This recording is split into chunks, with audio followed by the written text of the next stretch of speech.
Magdalene's blog 23. Sarita's reunion with us, her old comrades who are now priestesses, was a joyous one. There was no mistaking how well married life suited her, and how easily she seemed to fit into her new role of noble lady. She hugged us and gave us each presents in little boxes tied shut with coloured string. We gave presents too, to her, her husband, and her mother-in-law, from Belle and the temple, but chosen by us. There were many other guests, and we went out to join them on the covered veranda that jutted out from one side of the palatial mansion, with spectacular views over the city. Lights flared up across the hillsides as the evening turned towards night, and a thin new moon settled over the rooftops of the town. Around the edge of the terrace, copper lanterns were being lit, selected by Sarita especially for the occasion. Casper asked the servant to show us 2 rooms that had been set aside for the 6 of us, and where we were able to spend a little time arranging ourselves for the evening.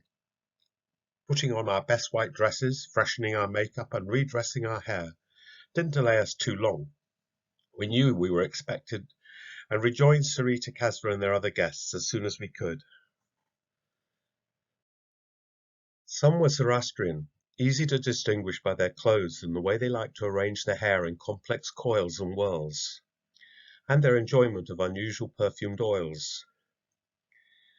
Others were more Roman in appearance, 2 being legion legates in full uniform, one of whom had his young wife on his arm. Finely dressed women there made me feel rather naive at first, till I looked at Nerian and the other priestesses. The way we had arranged ourselves was equal to that of any of these rich people, eloquently simple but stunning. Musicians played at one end, and long tables were prepared for the banquet down the other, set also with flagons of wine and Roman-style glasses. Belle had given us a little talk to tell us what she expected from us in this visit. Preparatory advice that did make socializing with these friends of Sarita and her husband easier.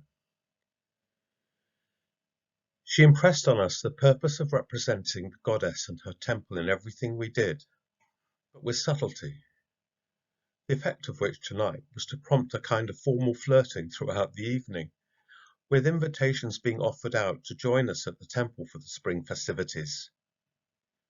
The food was delicious and varied, and the drink flowed easily. Music accompanied it, and other entertainments followed. Dancers from a professional company of players whom Sarita encouraged Carmel to join in with. Carmel was good, but we knew that Sarita was even more talented, and we couldn't help ourselves from pleading with her to dance as well, as if she were still our Semple comrade. She looked over to Casper, who smiled back at her, gravely nodding his approval, and I think she blushed.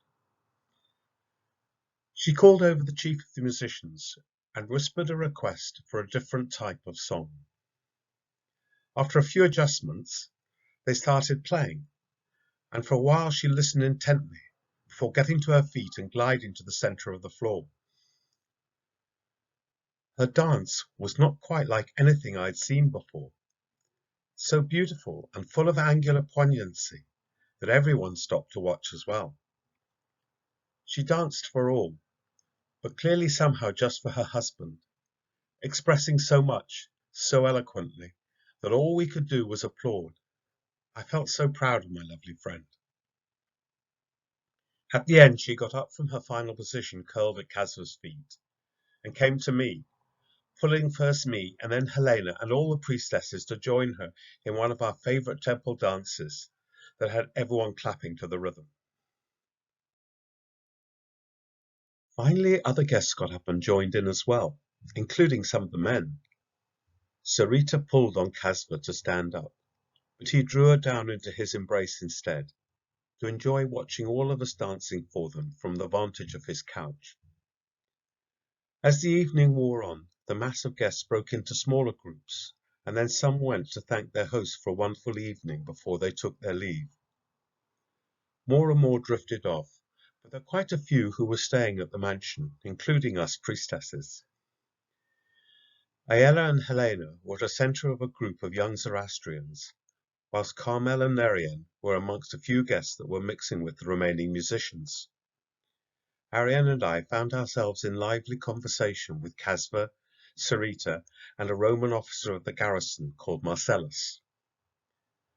Fine drinks and exotic sweetmeats were laid around, which we were enjoying, draping ourselves on the couches as though we always did this.